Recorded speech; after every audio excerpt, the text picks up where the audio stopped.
Shane. How are you today? I'm great. Great. How are you guys? Good. Plato, Hello. thank you for joining us. You're welcome. Thank you. What time is it in Germany right now? It's almost 5:15 in the evening. Okay, so we'll get you out of here before dinner. Yeah. I want to talk about your new book. I'm very excited about it. We had a huge crowd at WCX who wanted to talk to you about your book. Before we get started on that, I really want to give people an outline of your career.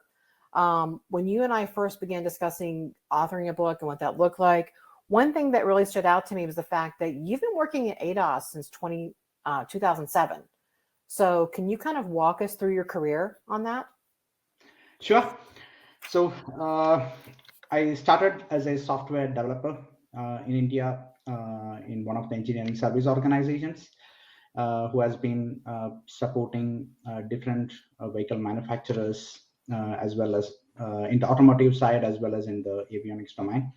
So the project which I started is a night vision system, which is not that popular these days. But earlier, this was one of the safety system for the premium vehicles, where you can detect pedestrians, animals, and all at the night time. So the approach of ADAS and those days was quite different. It was purely considered as part of a safety, and if that is it is not having not being seen as a much value addition unless for certain features which came into popularity later. So over the last 17 years, I have been working in different organizations in different roles.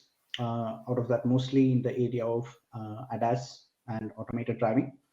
I have been also working in the full vehicle integration in different vehicle partitions, like the electrical on the infotainment side, even on the chassis side.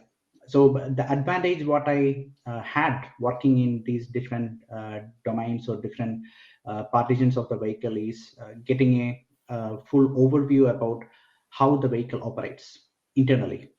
It's not just a car which we are driving with the steering, brakes, and the gears, but internally there's a lot of electrical, electronics things, which is purely driven by software and microcontrollers, microprocessors, providing all different functionalities and features in the vehicle. So that is the advantage I had.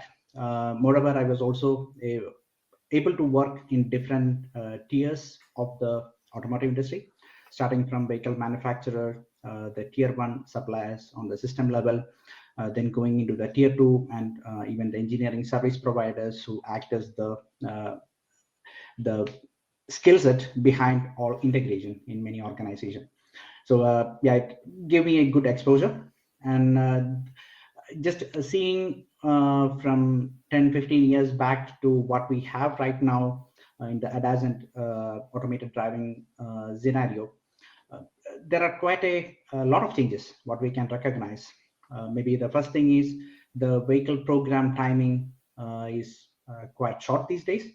The first project which I have worked, it was for a vehicle program after 6 years. So we had enough time in the development, testing, and for the deployment, but that is quite limited these days for different vehicle programs, even with different vehicle manufacturers. The complexity of the system was not that much earlier. Of course, having primitive methodologies or primitive technology inside it. But these days, we have everything being driven by high-end processors with a lot of resources compared to what we had 10-15 years back. And that is how it has, the whole technology has changed. And there is also a lot of features which have been coming into existence and has been considered as one of the mandatory features for any user to purchase that. So that is what I have seen over the last 15 to 17 years working in the automotive industry, specifically in area of ADAS. 6 years seems like a nice window of time for development. That doesn't exist anymore, does it? Yeah, that was existing before. One thing that I love about your book is kind of reminds me of the Wild Wild West. We're in an area where, we don't have established standards. We don't have a lot of regulations. So everybody in their little fiefdom is doing their own little thing for product development. And one thing your book does is focus on how we can design an automated driving system from its very concept all the way through taking the product to deployment. So when there are so many different manufacturers doing different things and OEMs, how do you bring this book together? So I would say that was the most challenging part when I started writing the book. Of course, I had a quite optimistic approach when I started writing, that it is quite easy and it would be much easy to collect the information and get it written in You're a very book. optimistic always. Yeah, obviously that was the initial intention, but it took roughly 2 years to get the things in place. What you have mentioned is absolutely right. The automated driving functionality is what different vehicle manufacturers are trying to put in their vehicles. We lack a kind of a standardization. So a feature named, for example, a highway chauffeur or a highway pilot functionality or feature in a vehicle. Each vehicle manufacturer has their own description, their own definition, and the whole product development and deployment cycle varies accordingly. So that was the major challenge. Of course, for ADAS, which were the foundation or fundamental features for higher levels of automation, there are existing standards for those. And most of the organizations with whom I have worked or interacted for the information collecting or for the information for preparing the manuscript, I was able to recognize that the fundamental ADAS functionalities, almost all the organizations follow the best practices and standards what is existing. But when they go to the higher levels of automation, they don't have any guidance or they don't have any reference as of today. But they try to reuse the best practices and which has been prescribed or which has been proposed from different standards, not necessarily from automotive, but even from avionics, railway, and from other industry areas as well. So how I started is I started trying to put together what I have done over the course of these 15 to 16 years in the ADAS development and automated driving functionalities. And then I started looking around with different vehicle manufacturers, different tier one suppliers who are the automated driving or ADAS system suppliers. So a big thanks for all my networks who supported this, because during the course of writing this particular book, I have contacted almost like 18 or 19 different organizations for or interviewed many people who have been supporting with information that is good enough to put that in writing. So that is quite challenging otherwise if that support was not there. What I have recognized is there is a lot of loopholes along with the standards and regulations what we currently have, that certain loopholes can be closed by adapting or improvising our regulatory framework. So regulations are quite delayed these days when vehicle manufacturers try to launch a new feature which is not being defined so far by a regulation. We have certain loopholes there that manufacturers still can deploy this and the users can have this in their vehicle. So there needs to be a huge push on the regulatory framework and on the standardization, so that when we say that such a feature is there, like highway chauffeur or traffic jam chauffeur, all need to have a common definition. Of course, there can be some adaptation, but at least the complete development and deployment cycle should be standardized, because that is quite affecting the safety or security aspects as well. Safety means in the terms of people can have different perception of the feature, and they can even assume that the system or the feature can do something extraordinary beyond its capabilities unless it is being specifically told. So yeah, that is one of the challenges which I have faced while writing, but obviously most of the things got resolved with the support I had from my networks. Yeah, I will tell you now, after the book is done, that as your publisher, one of my major concerns was, you're going into a field where, automated is so proprietary. How on earth is this man going to, get people to talk to him about what they're doing behind the scenes? And your network was incredible. You got a huge amount of information that I wasn't sure you'd be able to get. So kudos to you for that. Thank you. Is this book something you wish you'd had starting out in your career? Is that kind of what motivated you to write this? So I think the motivation behind writing, or I would call this as, obviously I started writing this taking into account three types of audience. One is the people who are directly working in the area of ADAS and automated driving. So the book, what I have written or published is not just theoretical. It is clearly based on the experience anyone would have in the whole development cycle of an ADAS on AD system. So that was the primary goal, or that was the primary audience which I have considered when I started writing it. We cannot simply jump into the practical aspect without giving the foundation. Then the scope has slightly adopted to consider the audience who wanted to learn, which means no one is just starting their career in the area of ADAS and automated driving directly after graduation. Of course, they need to learn, they need to experience. So how can that be reduced? So that was my second thought process. The audience of the book, which I have considered, is also focusing on the academic area, where people can learn about the good best practices in the ADAS and automated driving, or even any product verification and validation, but specifically on the ADAS and automated driving in the complete pipeline. The third type of audience which I have focused with this particular book is also from the industry side.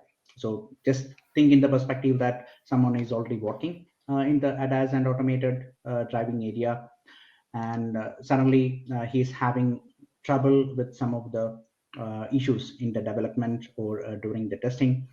Where can he look for help? Of course, there are many options right now with the internet, as well as some references. But this book can also act as a handbook for real life approaches and real life applications in the area of ADAS and automated driving. So I would still call it as a kind of a consolidated reference for the whole verification and validation, taking inputs from the ISTQB learnings, taking input from the real life applications of, because we cannot directly apply the theory in practical cases. Sometimes it needs to be tailored, it needs to be adapted based on what we have, and how these adaptations or tailoring can be done, how we can define the acceptance criteria. All these things have been clearly defined with examples, which I have done or which I have experienced, which you will only find in the industry side. Excellent. One thing that I get so excited about is I live in Southwest Michigan, which is quite a ways from Detroit. So whenever I go to the Troy office, I'm renting a car. And because I drive a 2012 Honda Odyssey, which has very limited ADAS, I get so excited when I get a car with smart cruise control. It's like my favorite thing in the world at the moment. Can you give us a sneak peek of what kind of systems we can look for in ADAS in the immediate future versus what's going to happen in 5 years for automated driving? What can we look forward to? So obviously the vehicles are not bad, which we have on the roads right now. Of course, the technology is evolving, and there is also the transition or transformation of the ADAS and automated driving functionalities in vehicles, what we can see in the next 3 to 5 years time. So I think the main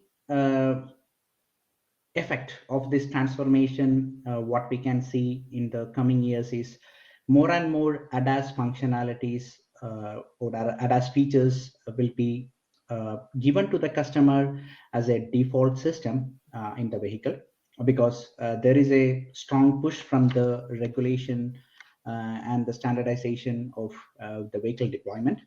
Of course, we do still have in certain geographical regions the airbags as a part of the luxury, which is not the case in Europe or in US, but we do have countries like that.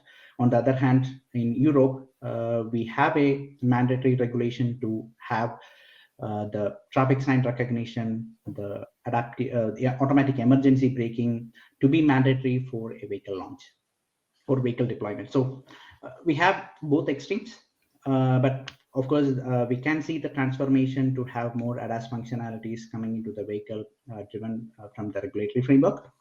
At the same time, these functionalities and the system behind that, there is a huge transformation of those systems, either getting more complex or getting more simple from the vehicle architecture level. It can be more from a distributed architecture to a centralized architecture, which we are seeing in the trends with many vehicle manufacturers. And there is also complex or high-end processors which are driving these functionalities inside the vehicle. So that is more towards the ADAS. And when we speak about automated driving, we cannot expect a fully automated functionalities on large scale production in next 3 to 5 years. Of course, there will be vehicles getting launched, but can't expect that it is going to touch 1 million, 2 million productions over a year, like the vehicle manufacturers manufacturing them and deploying it.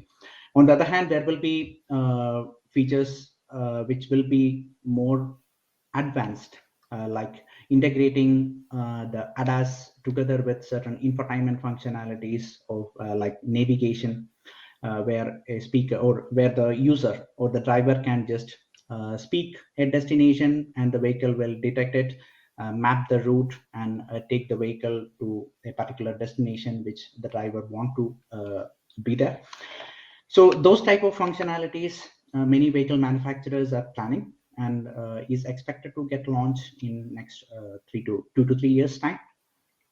On the other hand, the system behind those functionalities are going to get complex. Sometimes these functionalities act as a delighters when new products are being launched by various vehicle manufacturer, and these components can still be considered as a marketing opportunity for vehicle manufacturers to attract more customers to them.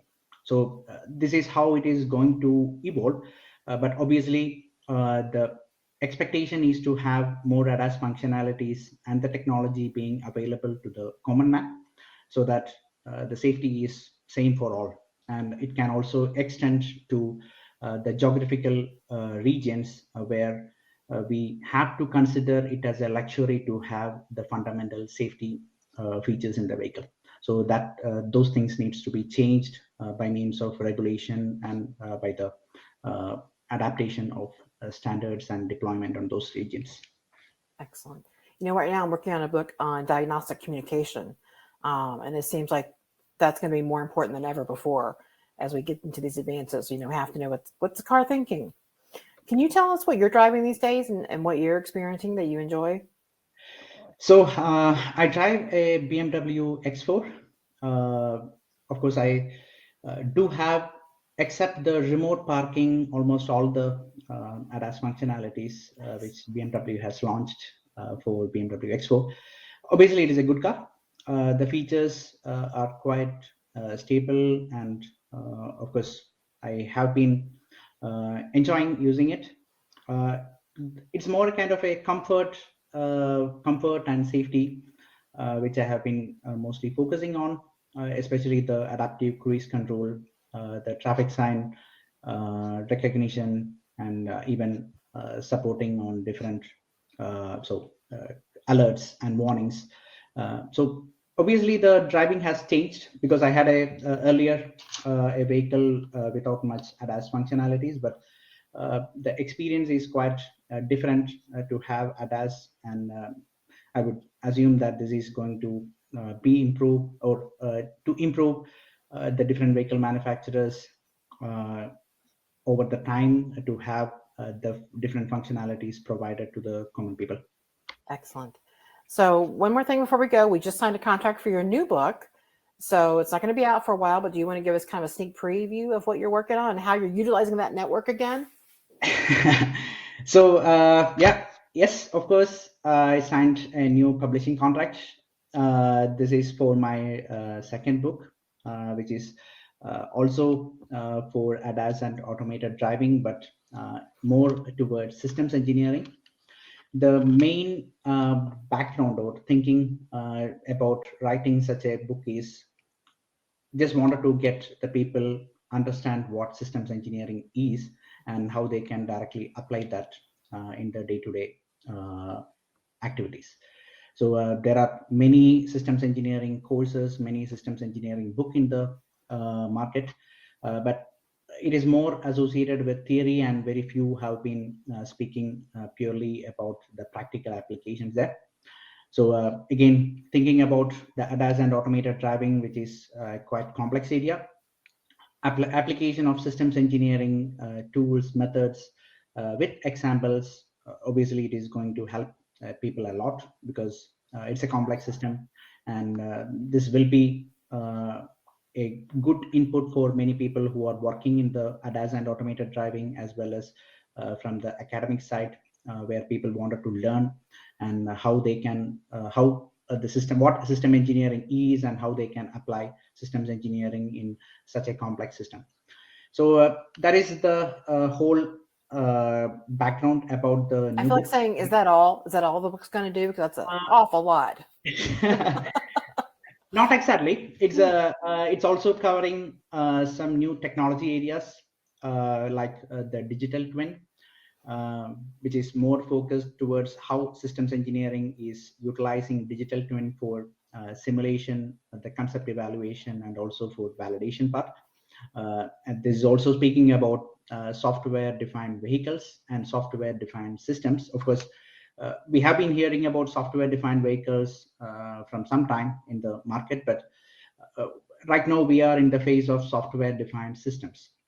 So we cannot flash the complete vehicle and change the features of the complete vehicle all of a sudden. Rather, it is still focused on different systems in the vehicle, and how these type of systems are adapted over the complete life cycle from the concept till end of its life. So that is, again, it's challenging to get the information as well as to write. Obviously, I'm still just cross my 50% of the book. Of course, I'm getting good support from my network and some of my friends with reviews and the information what is required. Yeah, this is something which we can look forward for next year, and it's also going to be with the same practical approach for system engineering, like my current book, just like trying to bring in theory into practice. Excellent. Well, I hope you'll come back next year and talk to us about that book as well. So thank you very much for your time. I certainly appreciate it. You have a great day, and I'm going to turn it back over to Shane.